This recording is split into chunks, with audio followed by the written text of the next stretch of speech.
Bonjour, je me présente, je suis Packboy et je vais vous présenter l'émission Horror in Japan. Cette émission, Horror in Japan, va vous parler de faits divers sordides, de meurtriers macabres, de légendes urbaines terrifiantes ou encore, que sais-je, de films d'horreur. Le tout ayant pour dénominateur commun le Japon.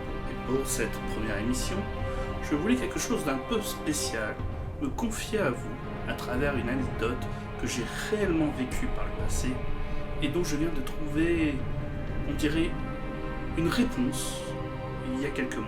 Nous allons remonter au début des années 2000. J'avais 15 ans, Internet depuis 1 ou 2 ans. Les jeunes n'ont pas connu, mais nous étions tous en majorité chez AOL en illimité.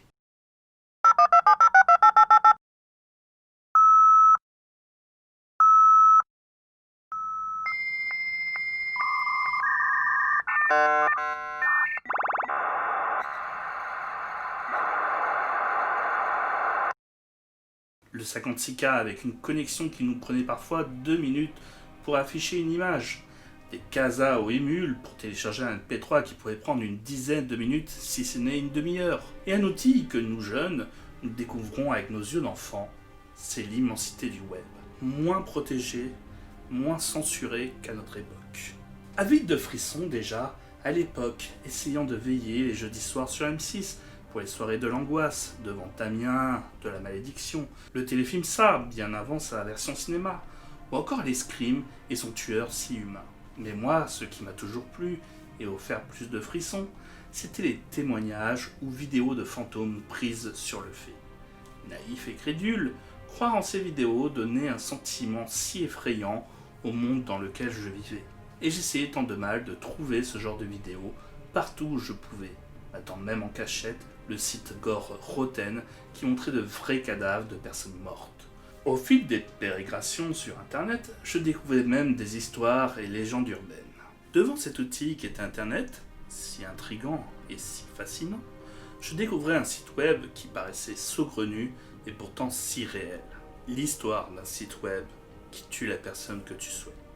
Alors oubliez tout de suite les pages des tueurs à gages qui pullulent sur le darknet.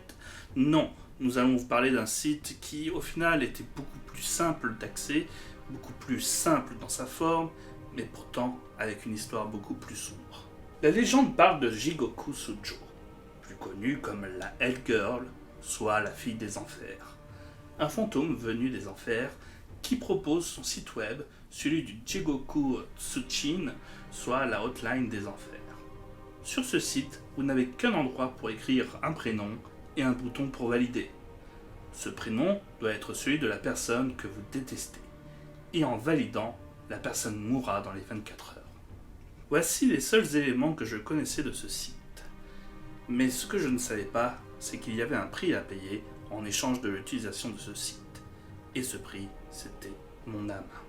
Si vous utilisez ce site, vous étiez alors maudit à vie.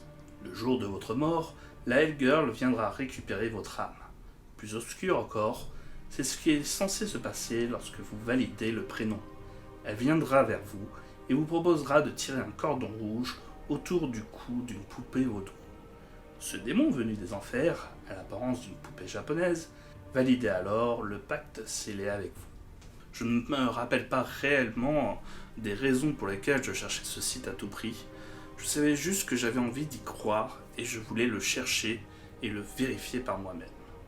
À force de recherche, et malgré toutes les copies qui pullaient sur le web, j'avais enfin trouvé l'adresse web de ce site. Par contre, grosse désillusion, le site ne marchait pas. J'ai compris alors, qu'à force de recherche, que le site ne fonctionnait qu'à minuit pile. Dès minuit 1, alors le site était de nouveau indisponible. Il me fallait donc veiller, malgré les restrictions des parents, pour ne pas rester devant l'ordinateur toute la nuit. Je décidai alors de feinter mes parents en allant dormir tôt et me réveiller à peine quelques minutes avant minuit, de descendre dans le salon et enfin essayer le site. Mais là encore, déception, rien n'arriva. Là encore, en réfléchissant, j'avais omis un détail, le décalage horaire avec le Japon. Le site ayant bien un .jp à la fin de son adresse, ce qui est le domaine pour les sites japonais. Il fallait donc se réveiller à 7 h du matin et être prêt à aller sur l'ordinateur. Pour vous, jeunes d'aujourd'hui, cela vous semble facile, mais il faut se remettre dans le contexte de l'époque et se rappeler que Internet se limitait bien éventuellement que à l'ordinateur de salon, et encore, il n'y avait pas tous les téléphones portables pour avoir une connexion 4G. Il faut aussi se rappeler qu'à l'époque, ce qui était nouveau faisait peur, et donc les parents nous limitaient très fortement à cet outil pour qu'on ne soit pas justement omnibulé par cette nouvelle technologie. À cela se rajoute le fait que justement cela bloquait le téléphone fixe, le fait d'avoir une connexion internet branchée. Et donc la seule solution pour que je ne gêne personne et que personne ne me voie en train d'utiliser l'ordinateur très tôt le matin, c'était les week-ends. Et enfin, donc, j'avais ma solution. Je crois me souvenir que c'était un dimanche, il était 7h du matin, et enfin, j'avais l'accès au site web.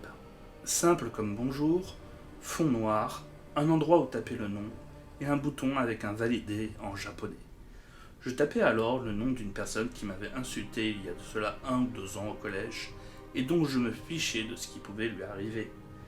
Et voilà, cela marqua une phrase en japonais, et rien d'autre n'arriva. Une petite déception, certes, mais en fait j'ai compris que justement ces plusieurs jours à essayer de récupérer les informations sur ce site web, et enfin à y accéder, m'avait procuré le frisson que je recherchais. Et vu que je n'étais pas au courant qu'il fallait offrir son âme en échange, heureusement qu'il ne s'est rien passé. J'avais oublié totalement cette histoire de mon adolescence, mais il y a de cela quelques mois, soit plus de 20 ans plus tard, je décide de voir des films d'horreur japonais, dont un certain Jigoku Tsujo.